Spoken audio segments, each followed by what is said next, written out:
Okay, I was just a tad early, and it was checking on some updates. Let me see if I can pull this curtain. Hang on.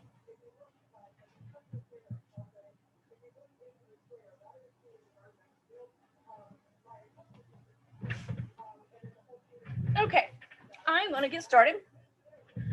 Um, I should tell you where I got my shirt. I'll do that on the main group. Um, I have so much going on this week, you guys. Um, so welcome. Thank you for watching the replay. I'm going to give you kind of a brief agenda of what we're going to discuss, so you can kind of plan your viewing schedule. We're going to start out with discussing the standards update. I'm asking you to not fast forward through that. It's okay if you haven't read them yet. You can go ahead and watch and be looking for it. There's going to be a caveat later too, but please watch that part. It's of, I'm covering it first because of the importance of it, and we'll get to that in just a second. Part 2 for tonight is going to be follow-up this month. So I apparently missed the first director call of the month when Jason announced that we were moving from a weekly learning plan to a monthly learning plan, and then the weekly Tuesday trainings from Sarah were going to be under this larger monthly umbrella. But that is apparently the case. And I think that's a really good thing, because that's kind of what we do on the leadership calls, is we have a monthly theme. And the two are not the same, not even coming from the same realm, actually. But I like the concept of it. So that's awesome. So this week's, so the monthly theme for April is re-engage, and focusing, I think, mostly on customers from what's going on so far. Like I said, I'm a little behind on them. And then this week is about follow-up.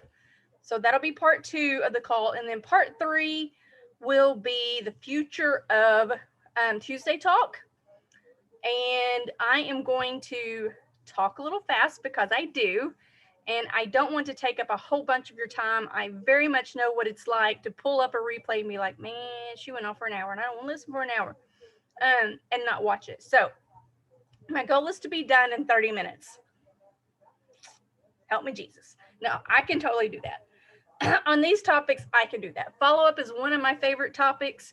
I've actually presented on follow-up at a Scentsy event, and so it's my jam. But we are going to start with the Scentsy Standards update. For those of you who may not know it yet, on your news page of the workstation, there is a news article posted, I believe, earlier today. Today is April 20th. And it says Scentsy Standards update. So make sure you are looking at the version that is Scentsy Standards update. And I say this because I had the incorrect assumption that with the update, they updated all of the hyperlinks. You may or may not have noticed that just about every page on Workstation has a hyperlink to Scentsy Standards. So I just used the hyperlink on the home page and started reading away, and I'm like, I'm not seeing anything new. And then I got to something that wasn't right, and I started a chat with consultant support about it, and come to find out they did not update the hyperlinks. It was the link in the news article. So I let them know, well, the hyperlink's not correct. You might want to update that, because you're going to confuse some people. They're going to read the wrong thing. Hopefully they will get that fixed soon, but make sure I'd go to the news page for right now, because they may not update those hyperlinks for a little bit. because per Scentsy Standards, see what I did there? They are required to announce updates for most things, just probably not 100%, but major updates that they're going to require consultants to read and agree to. They have to give us those updates 60 days in advance. So I believe I saw Chuck say something about June will be when you are required to accept these standards. So you will get to a point where you won't be able to log into your workstation until you agree to the standards again. That's a standard operating procedure. We have to do that. The standards made it read like we do that every year, but I don't know that we do that every year. But periodically there will come a time where you have to agree to the standards all over again, just like you did when you first joined. And this is your window to read them and understand them and make your decision on whether or not you agree to them. I mean, it's a agreement between you and Scentsy. Nothing is so drastic in here, in my opinion, to warrant any major upheaval. But it's also an opportunity in those 60 days for them to get some feedback and maybe tweak some things, just saying. So stay aware. I will try to stay aware as well. If I hear that anything changes, I will let you know. So first and foremost, I want to say that nothing that I say about standards is to be considered written in stone, or anything that I say does not dissolve your obligation to read and understand the standards on your own. What I'm going to discuss is my reading and interpretation of what I read in the standards, what I'm reading in the compliance guide. I'll tell you what that is in just a second. As well as some things I've picked up on the director page just today since it came out. So don't take my words for the gospel. The gospel is what's written in that standard, and that is the standard by which you will be upheld as a Scentsy consultant. Don't just go look to see what's changed. Take the time, even if you have to break it up in 5-10 minute increments, to read the entire 44-page document. I read it all this afternoon, and it really didn't take that long. I didn't time myself, and honestly I had that interruption because I was reading the wrong thing. So it really doesn't take that long, and it's 100% needed to read it. So I'm going to start with just a few highlights, but I'm going to say it again. Go read them for yourself. If you read them for yourself, take into consideration anything you hear from me, or whether or not you understand. If you have questions after you read them, feel free to reach out to me. You can reach out to your sponsor if that's not me, or you can reach out to consultant support for additional guidance. There's one question that I have. I'm actually still going to reach out to them for clarification on. It's not a change. It's just a clarification on something that was already in there about fairs and shows. And I'm not even going to address that because it's not a change. So from what I could read, I'll be honest, I don't read it every month. I probably don't read it every 6 months. I do try to read them over once a year. But that doesn't mean that things didn't change somewhere along the way and I missed it. So one of the first things I noticed in changes was in chapter 1, section 2, and it had to do with account changes. And the thing at the very first item was about non-owner access to your account. So your account is basically your business. So it's the workstation. That's basically your account when it comes to being a consultant.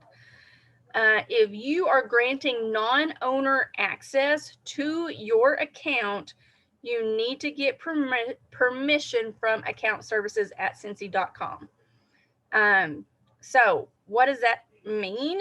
I don't think they're necessarily meaning like Joseph has access to my workstation.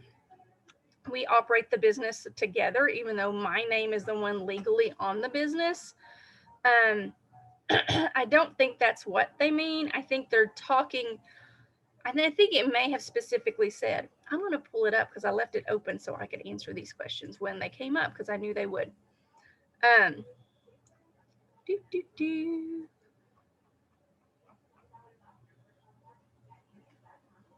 Chapter 2, account maintenance, under account changes. If you would like to grant access to your account to other individuals that have no ownership stake in your account. Okay, so Joseph would have an ownership stake in my account because he's my spouse. So he has a stake in it.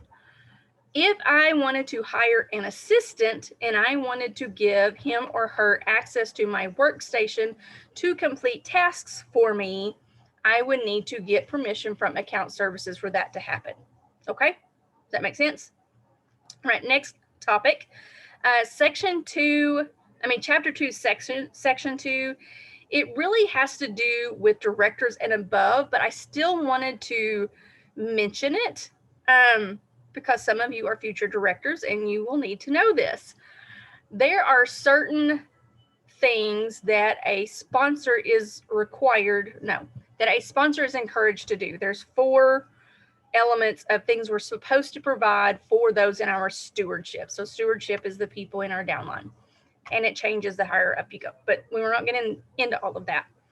But one of the new things they are implementing is there is the possibility for a leadership review, because the things that they want you to do as soon as you sponsor becomes things that you are required to do as a director or above. And it's nothing complicated, it's nothing to be afraid of. It is actually, it's in the compliance guide. The compliance guide, which is a good opportunity to tell you what the compliance guide is. So the compliance guide is a supplemental document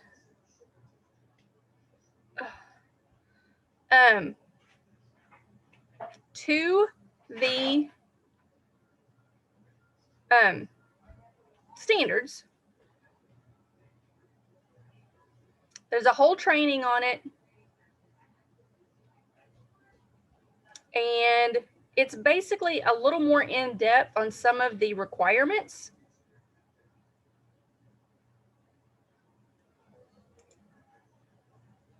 Sorry, I'm trying to get there while I talk.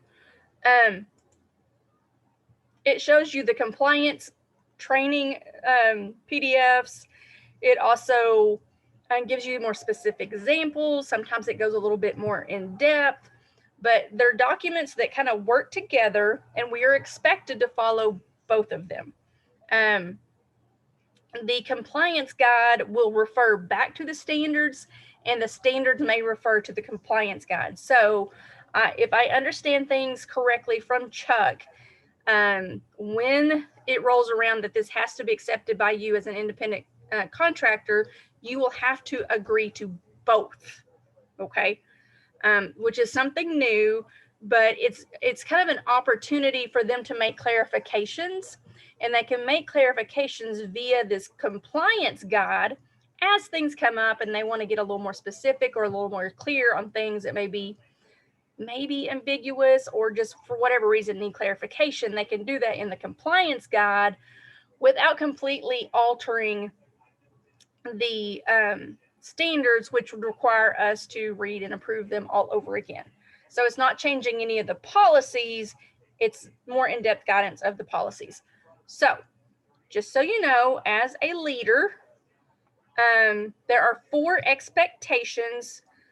And again, these are things that are encouraged to do as soon as you sponsor, but they become required once you promote to director. Super simple, no big deal. Providing assistance, you're helping your people do their thing. Provide training, this would qualify. You don't have to do it personally. You can send people to the training center. You can recommend YouTube videos, whatever. It's just like you are communicating training opportunities. You have to communicate regularly. This can be through group communication. This can be individual communication. It can be a Facebook group. It can be a messenger thread. It can be emails. It can be text, whatever works for you as a business owner. But you have to communicate regularly, and you have to provide for team interaction. There has to be an opportunity for the people in the team to interact with one another. Again, a Facebook group, a messenger thread, any of that stuff. So super duper, nothing to be scared of there. But I do want you to be aware, once you promote to director, those things carry a lot more weight, and there can be a review. And this comes about because, I mean, I myself has experienced having a director who was not doing her part, what was required of her per Scentsy standards, but there was really nothing written other than saying Scentsy had the right to do something about it. This makes that a lot more clear and saying this is what can happen, and you could be requested to, provide proof that you're doing these 4 things, which is not a big deal. But as somebody who's been through it, I'm kind of glad that standard is there. Chapter 3C has to do with not confusing yourself as an independent contractor with Scentsy Inc. So a couple of examples of this. This is that if on your Facebook and you've got your works at, and it includes Scentsy, which it should, but it should not say that you work at Scentsy. If you type that in and you hyperlink it, and it takes you, and if you type it in and there's a hyperlink, and that hyperlink takes somebody to the Scentsy Facebook page, that is incorrect, and that needs to be removed. What you would prefer it to say, and what is works at Heather Pratt, Independent Scentsy Consultant.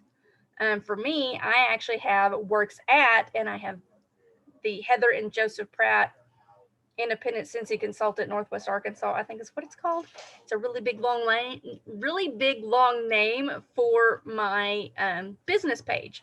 You can 100% do that, and that's recommended because they can click on that, they can like that page, so on and so forth. But you don't want it to say Scentsy Inc. because that gives the appearance that you work for the corporation, and you don't. You work for yourself. Does that make sense? Another caveat, it's under that same section, Chapter 3C, under D, naming restrictions. You cannot use Scentsy alone. So you can't just say Heather Pratt Scentsy for your VIP group or your business page or whatever you have. You would need it to say Independent Scentsy Consultant or Scentsy Independent Consultant, or you can substitute consultant for title if you wish. So if I could do Independent Scentsy Director.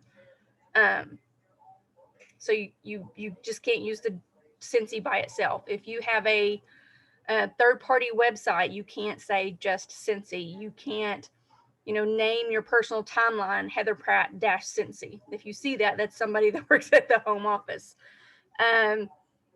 And you can't use that on your PWS either. I can't do heatherscentsy.scentsy.us. That's not allowed. Okay.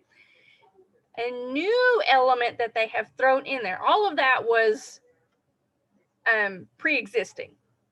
The new element is in paragraph 7, and it says that on the naming restrictions, including for your PWS, any third-party website, or your social media pages, it can't be generic.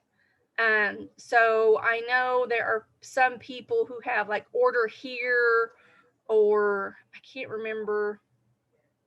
This is why I left these open. Oops, wrong one. Yeah, no, it's on here. It's under online marketing.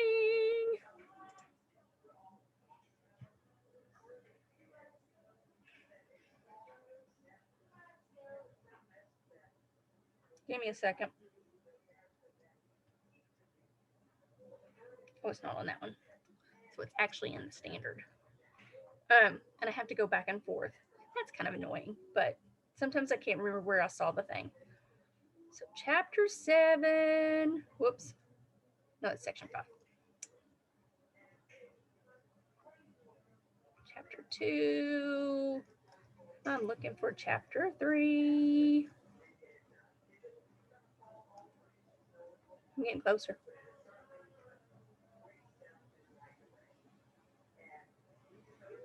Nope, I went too far. I wish there were hyperlinks. Here it is. You may not use online store unless it precedes by another name, either your name or your business name. For example, Mary Jones online store or Going Wickless online store. It can't just be online store. It can't be that super generic thing.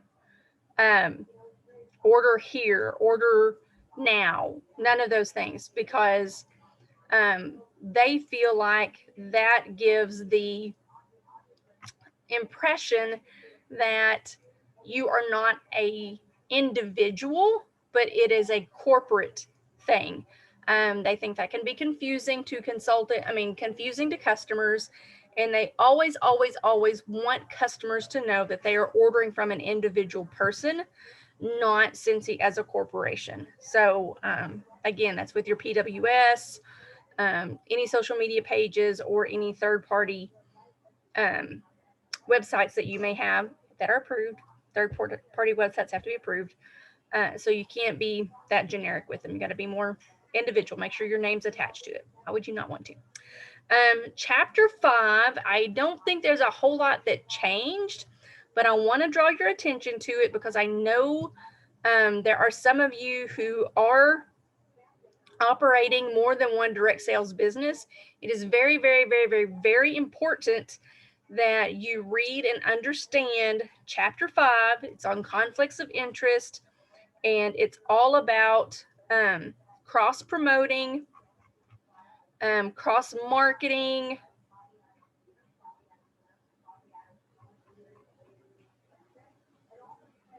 co-marketing, that kind of thing, okay? There was a bit of a hoopla a month or so ago about how we can and cannot share other direct sales companies. So,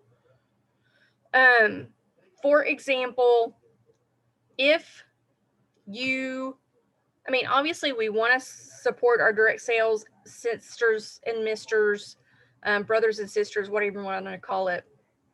But at the same time, Scentsy wants to protect intellectual property that belongs to the company, and they want to protect our customer lists. So the rule has always been that we're not supposed to cross-promote or cross-market or co-market our Scentsy business with any other business, particularly another direct sales business. It got real heated on the director page when somebody was told, I don't know if they were turned in or if it was something that Field Watch caught, but they were told that they couldn't advertise their sisters or cousins a jewelry place, a $5 jewelry place. I can't think of the name of it right now.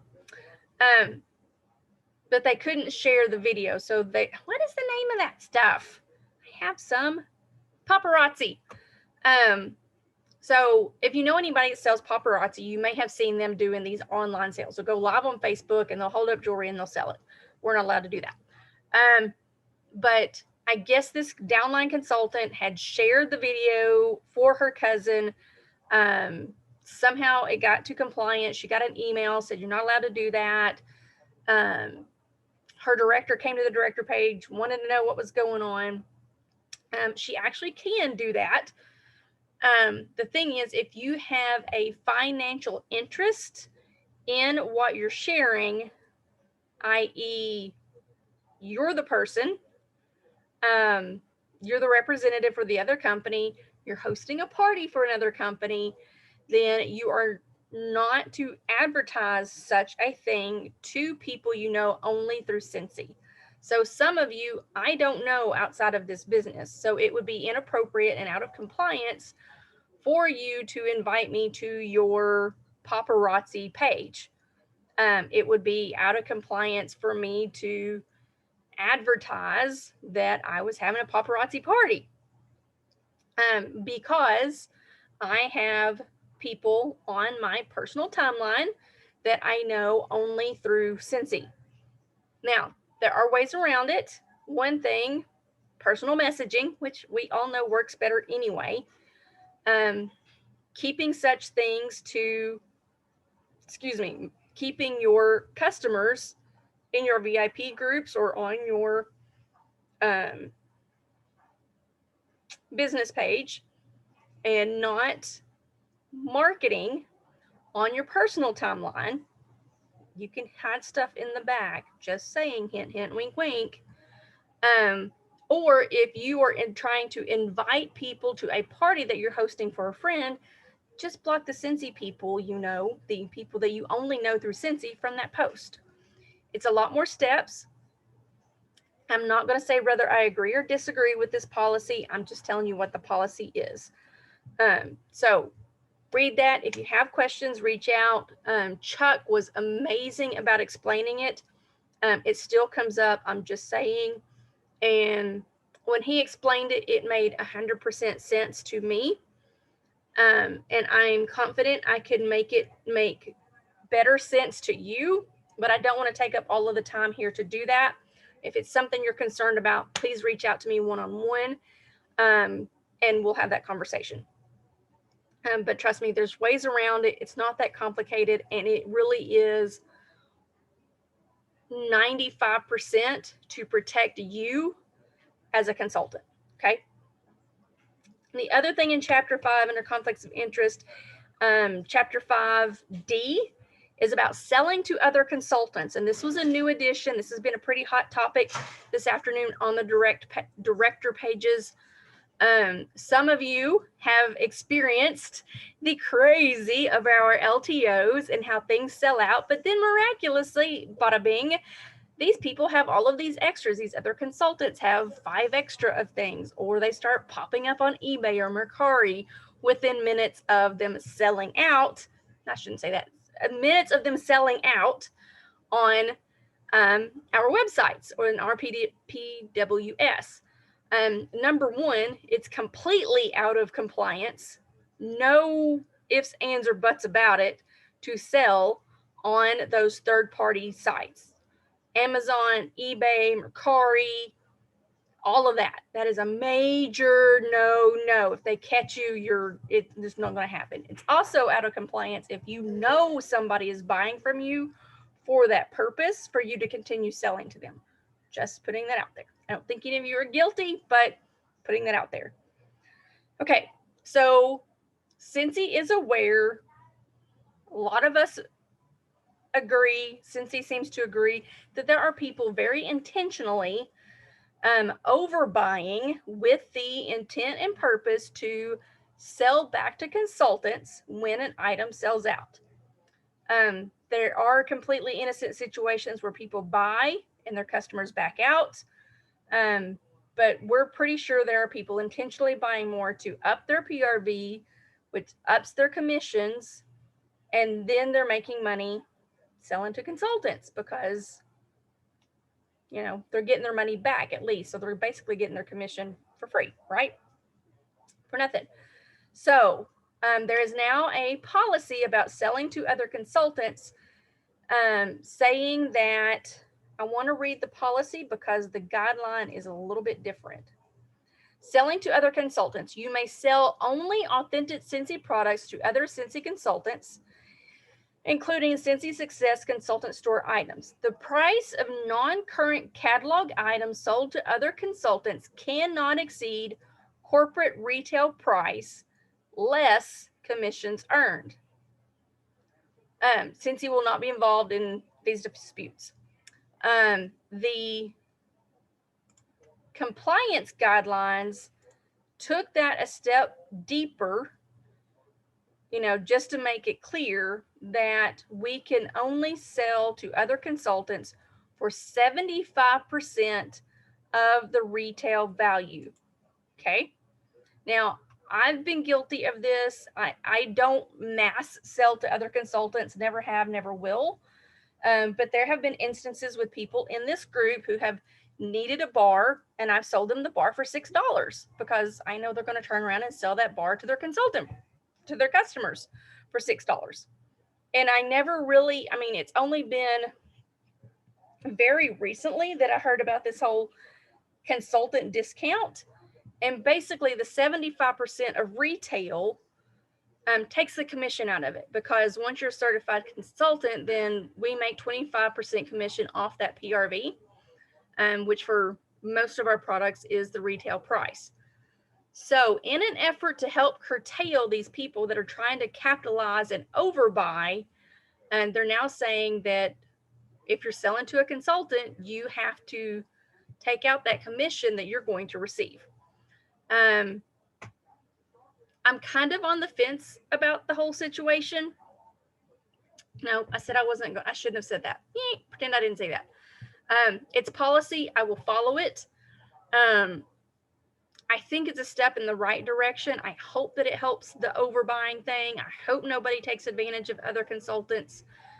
We know it's happened in the past. Hopefully this will nip it in the bud from happening in the future. Ways to work around it to a certain degree. For example, Morgan is had asked about some Mandalorian bars. I've got like 3 of them. So a way I could do it, I could do 65%, 75% of the $6.50 version of it, right? So, whoops, I clicked the wrong button. So it's a licensed product, so it's $6.50. So I would sell it to Morgan for $4.88. I would probably not mess with the 88 cents, just saying. I would probably just go with $4.50. Or one thing that I loved, and it may be something I utilize going forward, just warning y'all. My friend Karen said that what she does is she trades for in-kind product. So if she has a team member or other consultant who is wanting a licensed bar, then she trades them for another licensed bar. Okay. So I kind of like that theory better. There may be more clarification that comes out about this just because it has been a hot topic. There's been some very strong points brought up about it. So I'm curious to see how it moves forward, but just know, give them the consultant discount, which is 25% off, or it's 75% of retail, however you want to do the math. If you don't know the math, hit me up. Morgan's a numbers whiz. I'm going to throw her name out there. We can help you with the math. Honestly, for me, it's been a very rare thing. I don't ship anything to any other consultants. If I do, if y'all post ISOs in search of, and I'm okay with that happening limitedly in our team page. It's never been a problem. It's not like every day there's an ISO. And I'm fine with the way it's been going.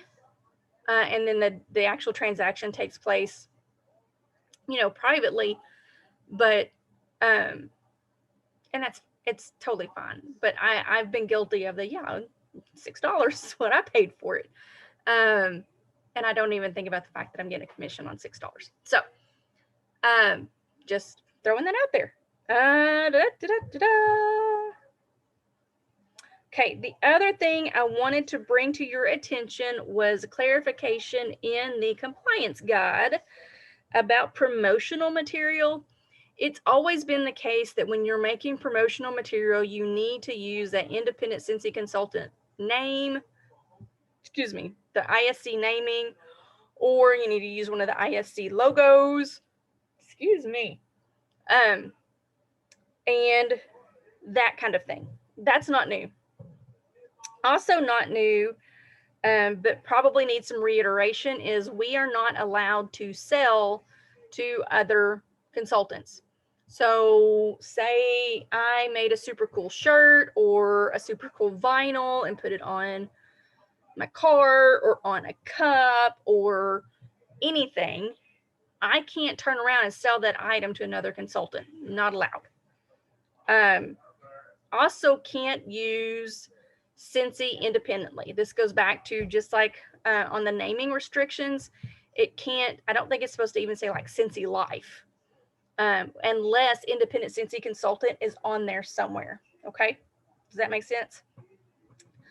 One of the things that is they're saying is not new, but has really troubled some people, is that we are not supposed to, it's been the rule that we are not supposed to use the independent, we're not allowed to use the Scentsy corporate logo. So I don't know if you can see it very well. That round logo, you can't see it very well on that. Let me see. Let me find a bar where you can actually see it. That one. So this logo here, I'm going to turn my light on, see if that helps. So what's up there? That round logo, that's for Scentsy corporate use only. There are independent Scentsy consultant logos that we are allowed to use. And we can pretty much slap that sucker on anything. There are guidelines. You can only do it in certain colors, and there has to be a certain amount of space around it. Those guidelines are also in Workstation. It's called I think it's called Logo Guidelines. If you want the link, let me know. You can use that ISC stuff basically wherever you want to within the parameters. But apparently, in addition to not using that round corporate logo, we're not supposed to use the bar, the Scentsy bar, or the Scentsy curve, which was a huge, say what, to a lot of people. There was a big, huge, long thread on the director page about it. It was addressed on the Wax Slingers Creativity Group. And Chuck got involved because I will say it 1,000 times, Chuck is awesome and Chuck knows how to bring the calm. The explanation, he's just amazing. Love him. But he was reading all of the things. He's like, this is not new. It's not a big deal because you can use it with permission. And he says, don't even worry about it. It's not a big thing to get permission. And then there's this whole conversation about, well, do I need to get permission? Every time I use it, do I have to send, what do I do to get permission? Blah, blah, blah, blah, all of this stuff. Right before I went to eat dinner an hour ago, didn't make it by 8 o'clock. Chuck had started a new thread and said, okay, what are y'all so worried about where you are using this classic curve or bar shape that you're concerned you won't get permission on? And there's a big long thread about what people are doing. So some people have gotten into doing the resin things and they're making bar shaped keychains out of it. How many of us have used that bar logo, bar shape on printed material that we're doing or on vinyls we're putting on our cars, all of these things. So there may be a clarification coming soon about that. I would say in the short run, to err on the side of caution, just don't use it. And I will let you know if I see anything more. Okay, so it took me 30 minutes just to do that stuff.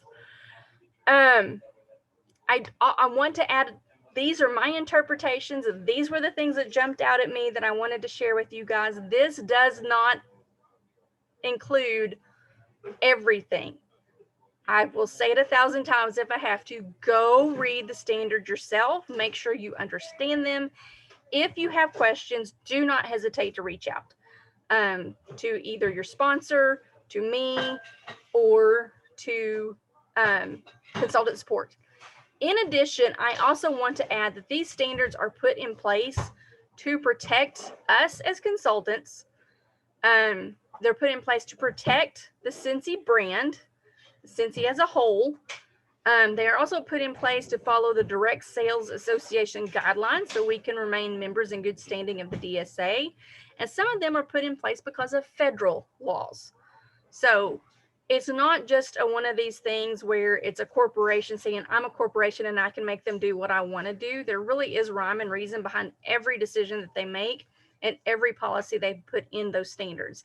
And every one of them have to do with protecting us and our businesses.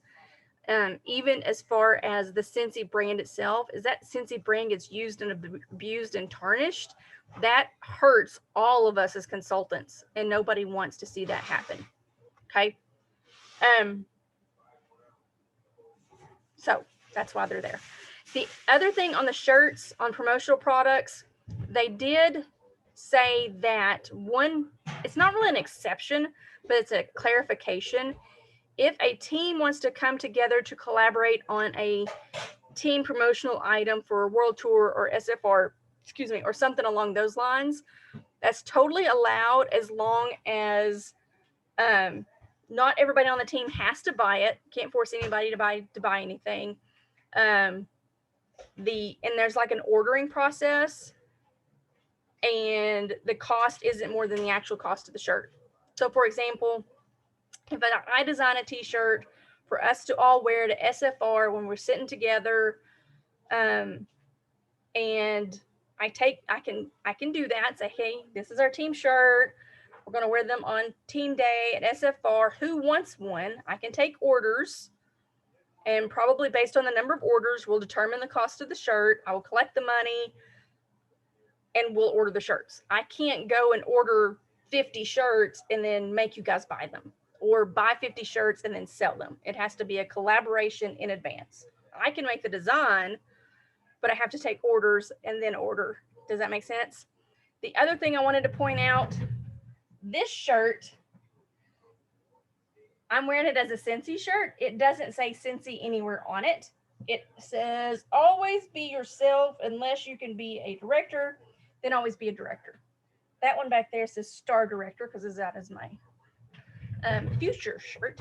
But there's a wonderful there's a great Express Tees I'll tell you all about later.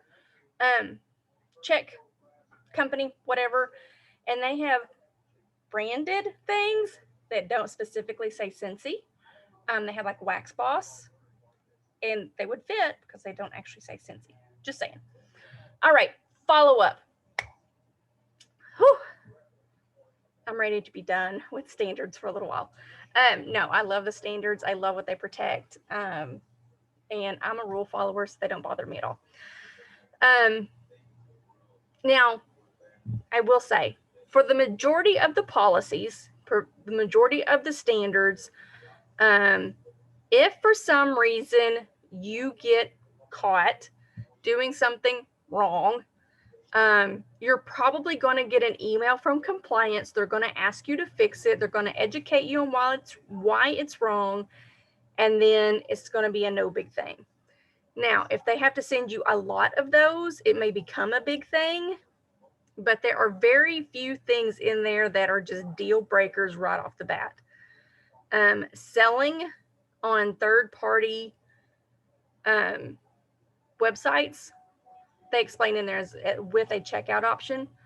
The eBay, the Amazon, the Mercaris, all of that. That might be a deal breaker up front, just saying. But there's very little that is like that. So don't be like so afraid to market your business because of compliance. Market your business, do your thing. If you get caught, just do what they ask you to do. Easy peasy, okay? Lord knows I have had more than one email from compliance. Just saying. Some of it's been me clarifying what was there. Some of it has been me saying, okay, I take it down, it's gone. Just being real. All right, let's talk about follow-up. I had wanted to go more in depth on follow-up, but I don't want to take up that much more of your time. So I'm going to cover it as quickly as I possibly can. Follow-up is a really huge deal when it comes to your business. Why? Because you're not just building a one-time buyer customer base. You want to build customer loyalty. Part of building that loyalty is continuing to be someone they know, like, and trust, that they will want to continue to buy from. And part of that is following up with them and not being salesy about the follow-up. Following up is about, did you get your product? Did you like your product? Do you need more product? Those are the three major touch points. Your timing on when you do that is entirely up to you. Scentsy recommends a 1-1-3 method. I know people that use a 2-2-2 method. 1 or 2 days, 1 or 2 weeks, and then 2 or 3 months after purchase. Okay. How you do that is entirely up to you. Another part of this is actually something I posted on Heidi's Helpful Hints today. There was a big thread on there. Somebody was up in arms about the processing fee that is included in the limited lifetime warranty for some of our products. I can't remember now which one she was trying to get replaced, but there was a big thread. Some people got a little upset about things, but there was a thread about, you know, it was a warranty as a guarantee and all of this stuff. And it's not a guarantee, it's a warranty, and it's limited. It is lifetime for most things, but it is limited, meaning if you have a Scentsy Go and you get it, you open the box, you try it, it doesn't work, and you figure all of this out within 30 days, you can return it and get a new one, okay? If it's after that 30 days, Scentsy is going to ask you to pay a fee, a processing fee, okay? So this is, where does follow-up come in there? Follow-up comes in there because if you are following up with your customers, you make sure they got it, so you know they have it, and you want to be timely in asking them if they liked it. So if for some reason you send them a message a couple of days after it's delivered, they got it, yay. You message them again a week or two later, did you like it? And they say, oh, I haven't had a chance to try it yet. If it's something that falls within that 30-day limited warranty, you want to continue to follow up, say, well, can you get that Go out and make sure it works? Not get, say, just FYI, if for some reason it didn't work and you discover it after 30 days, there's going to be a processing fee to get it replaced. Okay. Another workaround on that, some consultants actually completely unbox everything and test it themselves to make sure it works before it leaves their possession. If they can do that, if it's a PWS order, obviously you can't. But I used to be one of those people. I didn't test it, but I at least opened it up and made sure like the bulb wasn't broken or things like that. In the course of the years of having children who are older and me taking my business back to daytime hours away from family time, I quit doing those quality control checks, and I just make sure I follow up with my customers to make sure they got the product, that they like the product before I ask them to buy any more. All right. The kicker is you need a system for doing this. There's so many different ways to do it. Good old-fashioned way to do it is pen and paper. Make a note of when they order, make a note of when it's delivered, and write yourself notes on when to do that follow-up. Stancy, I don't know how to pronounce her last name. There was a superstar director who uses a calendar method. She has one of these big desk calendars, like blotter desk calendars. And whenever she delivers a product, she makes a note on her calendar, 2-day follow-up, and the list of names who need their follow-up. And then she goes ahead and flips through to 2 week, and she flips through to 2 month, or whatever her system is. I don't know if it's 2-2-2, 1-1-3, or whatever she's come up with her own mind. But that was a method she used. And so part of her work time every day was looking at her calendar to see who she needed to follow up with and why. Another follow-up method that I have used is a binder system. This is actually the one I presented on at World Tour in Dallas a couple of years ago. This was a system I bought on Amazon for like $13. You can just as easily take something similar with about $5 worth of material, maybe even less, that you get at the dollar store or Walmart. But you get a binder, you get some sort of tabs or pockets. Before I had this, I actually just used a cheap dollar binder and like 3-ring binder and page protectors, and I literally drop my order forms in them. This one, I had, orders, I'm waiting on payment, orders that I need to place.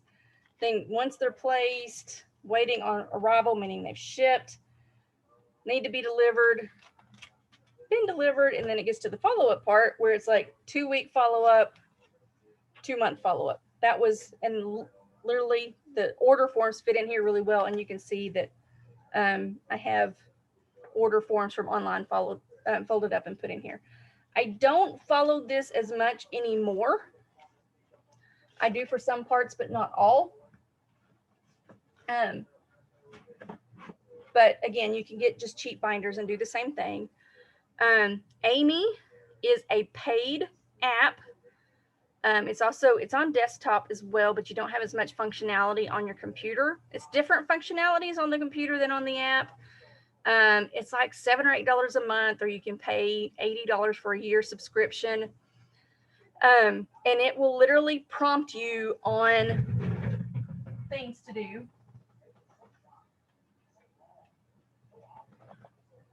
Oh, sorry. My phone is being an absolute butt. I'm just saying.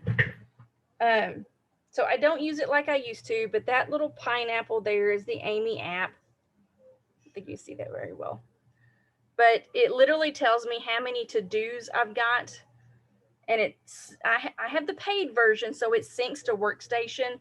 And it literally, I've got 20 things to do with connecting with customers. I've got 12 things to do to re-engage with past customers. I got a couple of build relationships things and a couple of things under grow and support team, and that kind of stuff. But it's super handy if you've got the money to spend. If you don't, then don't. But it is, I mean, I was singing its praises. I think it's a fabulous tool if you've got the money for it. Personally, I started switching my follow-up to Project Broadcast. I'm using Project Broadcast for like all of my customer communication right now, because it gives me a lot more ways to put boundaries in place. And I can create campaigns, and I've been working on building that system up. So again, excuse me, that is a paid thing. So still trying to figure out what I'm doing. But my intention is to get rid of one and only have the one, whereas right now I have two. But I have an annual subscription on Amy, so it's still there, and I'm still using it, sort of, until I get rid of it. The important thing about a follow-up system is to use the one that you're going to use. Some people use notes on their phone. Some people use reminders on their phone. Some people Trello.com. I have used that before, and it actually works really well. There's so many ideas out there. You could go to YouTube and do Scentsy follow-up system and find so many ideas. Find the one that resonates with you and then use it. Because if you're not using it because it's not fit to your personality, it's a waste of your time and money to try to force it into your business plan. Like I said, it has been a long road, a roller coaster, an ever-changing thing in my business for the past 10 years. And that's okay. Your business is going to, I lost the word, evolve. And as your business evolves, your tools may evolve. Right now, you may be a simple pen and paper person, but I 100% request that you not just use your noggin, because you're going to forget things. It's just the truth of the matter. Find a system and use it. And if you're following up with people, I am telling you, your business is going to change. I did not follow up in my business for probably the first 3 years because I didn't know it was a thing. I thought as long as I had my label on the stuff that was leaving my house, people would call me or email me or text me when they needed more. Newsflash, they don't. They forget about it, or they toss it before they remember who they ordered from, or you never followed up, so they don't think they can trust you, or whatever the reason. Nobody reminds me to go and get groceries at Walmart. Nobody reminds me to, I don't know, Joseph does the grocery shopping, so that's not a good example. But I mean, for some of you, that probably works. Nobody reminds you to go buy your things. The people who remind you to buy things are where you buy things more frequently, right? How many places do you order from online that you're getting emails? Amazon sends emails regularly. Oh, based on your recent searches, we think you would like these things, right? Right? I am in love with these Pure Vita bracelets. I ordered some recently. I'm in the middle of their drip campaign. Yay! We're glad you love Pure Vita. And sending me all these messages. Totally fine. You can use an email system. Whatever works for you, use it. But it is part of your job to follow up with your customers. Trust me, if you're not doing it, it will be a game changer. I went from a couple of hundred, 200 to 300 per month PRV person, never struggled to be active. Back then, 150 made you active. Never struggled to be active, but thought 500 was completely out of reach. I had developed a follow-up system. I started using it regularly, and I never looked back, and I have not had 500 PRV in probably 7 years. I mean, really, it's such a game changer. So that is my follow-up spiel. See, the follow-up part was really short and sweet because I did it in probably 20 minutes, maybe less. So if you would like help developing your system, I would love to help you with that. I can coach you, I can ask you questions, and we can brainstorm the best follow-up system that's going to work for you. That's my jam, y'all. I'm all about the follow-up. And I would be more than happy to help you devise that. Whatever your budget is, we get figured out, okay? Seriously, hit me up. I'd love to do that for somebody, or maybe 5 or 10 of you. And I would love to see the results of your business when you start using it. All right, so did I tell you fortune is in the follow-up? That's a key phrase in direct sales. Fortune is in the follow-up. Lastly, probably least importantly, number one, thank you for hanging out and listening to all of this. I hope you were, like being productive in some other way, scheduling posts, folding laundry, whatever. I hope you were kind of productive while you listened, because you may not have needed notes on any of that. But lastly, I am debating on what to do with this situation.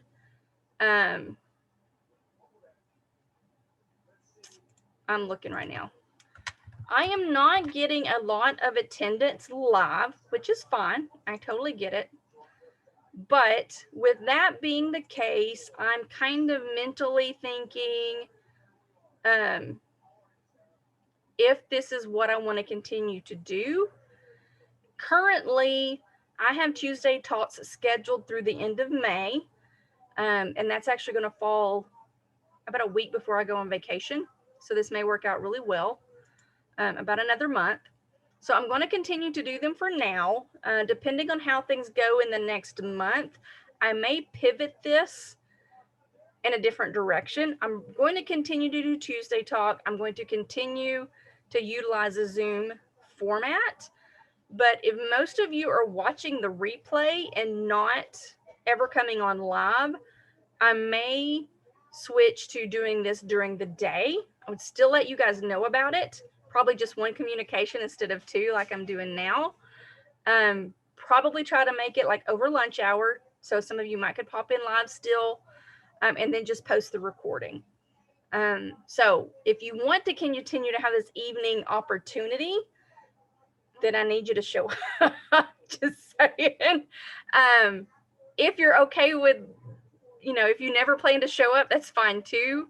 Just, and I 100% don't mind taking away from my evening to do this for you. But if there's nobody actually being live with me, there's no reason for me to have to do that. I can provide the content, work this into my daily schedule, and get that time back with my family, which is, again, they understand, they don't care, we're good, we're fine to continue doing it. But just in thinking some things through, it might work out just as well for me to pivot it in a different direction. So if you want to give me your feedback on that in the next month, please do. Maybe this is just a season where you don't have Tuesday nights available, but you hope it's available this summer because your timing frees up. By all means, let me do that because I'll continue to do it even for one person. Just saying. But those are just my thoughts I wanted to share with you because I want to continue to provide the content.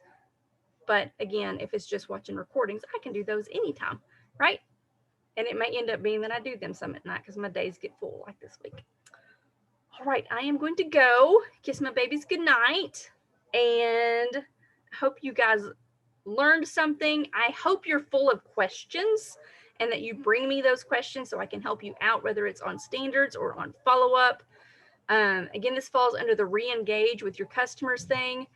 There was a statistic that was shared with us about a year and a half ago from Jeff Dastrup, I think it was, or maybe it's Mark Statsny, both home office gurus, who said that 70% of customers buy once and only once.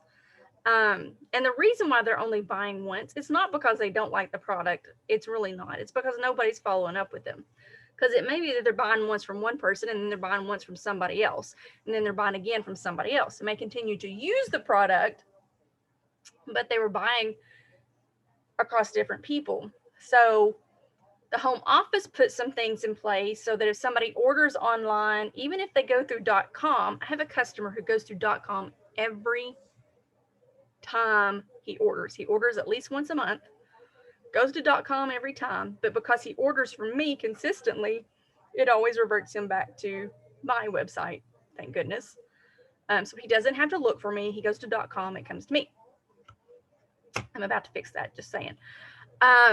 So they put those kind of things in place to improve it from their end. But for us to improve it from our end, it really is about doing that follow-up. You know, did you get it? Do you like it? And then order more. And also remember, it's not just those 3 questions.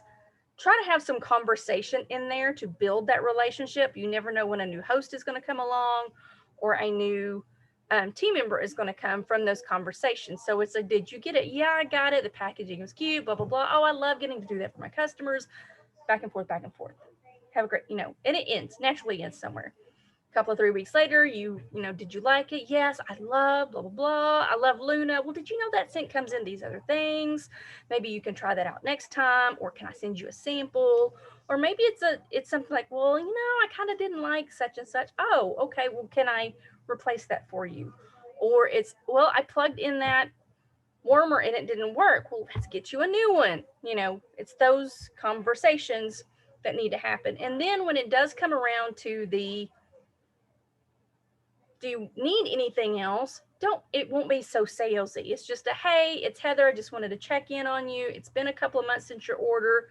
Do you need some new pods? Do you need some more wax? How's your fragrance flower holding up? Whatever they bought, and then you make that touch point. And if they say, no, I'm good, you're like, all right, have a great day. And you carry on, and maybe you touch in again in a couple of months. All of that's up to you. But fortune is in the follow-up. Use it. Trust me, it'll be a game changer if you're not already doing it. And if you are doing it and you don't feel like it's working, let's talk about that too. Let's see if there's something we need to change in your wording. Maybe you're coming across as too salesy. We've all been there. It's happened. Or whatever. But if you want me to take a look, I'm more than willing to do so. Mwah. I love you guys. Have a great time. Have a great day, whatever time you're watching this. And I will see you soon.